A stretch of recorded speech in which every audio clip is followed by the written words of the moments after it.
दूसरा सूत्र जो गुरु का आदेश था कि दूसरे को कहो, यह हम लोगों के लिए दूसरा सूत्र बना।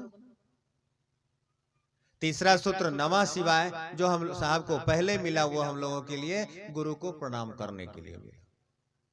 इससे अलग है इस प्रक्रिया में, या जान लीजिए इस प्रक्रिया में विजेंद्र भैया नहीं, ये इससे भी अलग। शुरुआत के समय की बात, 84-85 की बात, एक आध साल हुआ था शायद साहब को मधेपुरा में आया, 6 महीना हुआ, पता चला तो वो आए।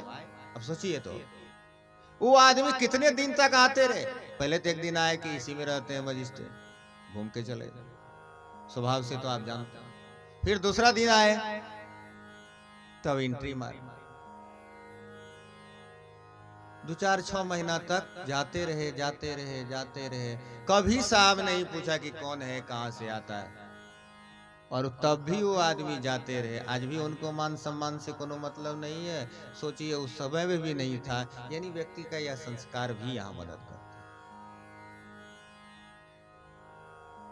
सोनवर्षा में अगर कोई गुरु भाई मिल जाए जान पहचान का, और बात नहीं किया जाए, तो दूसरे दिन से वो कहेंगे कि बाप रे किशोर जी आए थे, इतना ऐठ गए हैं, इतना बुझते हैं अपना आपको कि बातों नहीं। अब कौन इमरजेंसी में हम बात नहीं किए इस पर उन्हें जाएंगे, लेकिन ये पकड़ो। सोचिए वह आदमी कैसा होगा जो आदमी इतने दिनों तक जाता रहा और किसी के डेरा पर गए और पूछ भी नहीं रहे कहां से आए। और सोचिए 4 किलोमीटर राजपुर है मधेपुरा से, जहां साहब का निवास स्थल है वहां से 4 किलोमीटर, 4.5 किलोमीटर होगा। और उस समय में जिस समय में ना रोड था, मात्र पतला रास्ता था बिल्कुल, उस समय में न घर था न कुछ था।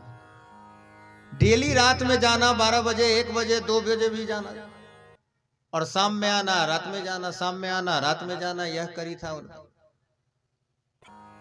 तो वही एक आदमी अभी तक है, उस समय से है, और अब हम समझते हैं उसी स्थिति में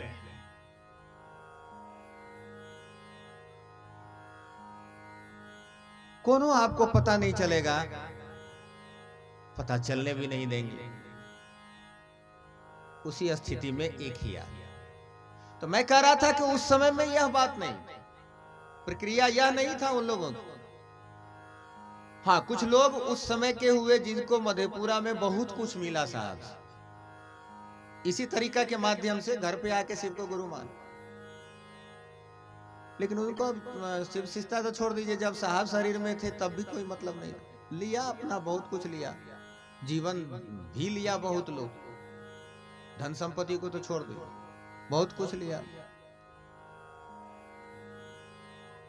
इसी कड़ी में 86-87 में देखिए इसका विस्तारीकरण कैसे होना शुरू। इसी कड़ी में जब साहब मधेपुरा से पटना जा रहे थे किसी सरकारी ऑफिस के काम, तो बेगूसराय में बलिया में शाम हो गया, और उनके साथ ही एक रस्तोगी साहब नाम का था, सिनेमा मजिस्ट्रेट थे। याद आया उनके यहाँ, उनका मन हुआ कि ठहर जाते हैं, सुबह में गए रहे। वो बेचारे सिनेमा मजिस्ट्रेट थे, सिनेमा हॉल को देखने गए। फिर फोन ऑन हुआ या पता चला तो फिर आए, रात में रहे। वही की सुबह की घटना साहब का, वही सुबह के समय में यह प्रश्न उत्तर हुआ साहब से हवा के माध्यम कि हरिंद्रानंद तुम जो करते हो दूसरे को कहते हो। साहब गए हाँ वही तो कहते हैं। तो नहीं, ये बात आई कि हरिंद्रानंद तुम जो कहते हो दूसरे को कहने को नहीं कहते।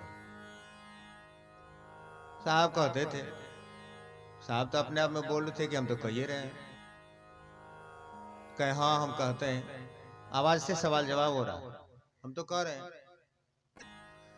फिर आवाज आया और कहता है वह आवाज की झूठ बोल रहे हो। साहब कहते हैं कि मैं झूठ नहीं बोल रहा हूं।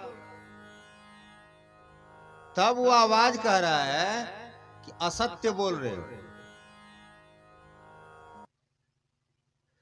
तो असत्य और सत्य, असत्य शब्द में ही दोनों चीज, दोनों का मिश्रण है, दोनों मिला हो।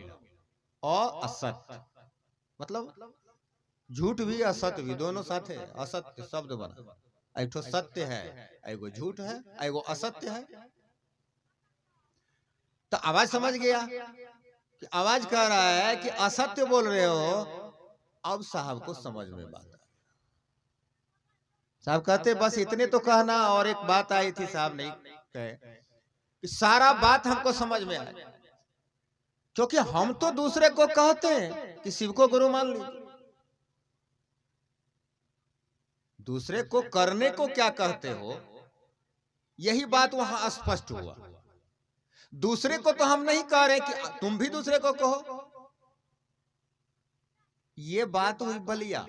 कुछ लोग कह देते हैं बलिया में यह बात आई कि हरिंद्रानंद तुम जो करते हो दूसरे को, ये तो मधेपुरा से जाने के क्रम की घटना। साहब कितना बार कहा। तब साहब को बात समझ पकड़ में।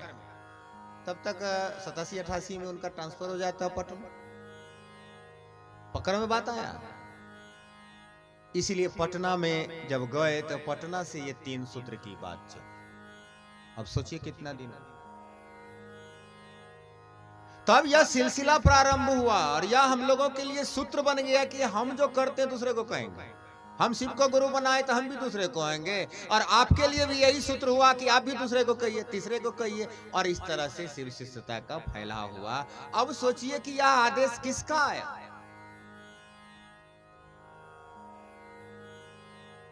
और शिष्य तो वही होगा। पूर्व में भी मैंने कहा जो गुरु के आदेश के आलोक में चलेंगे, गुरु के आदेश पर। इतने सारे ढेर सारी घटना है। साहब को तो कहा कि तुम गुरु बन जाओ, तुमको गुरु बना देते हैं, क्योंकि शरीरदारी गुरु से तो ठगाए हुए, और सबका तो तरीका देखबे किए, और लोग तो शरीरधारी को नोच नोच के खाइए जाए।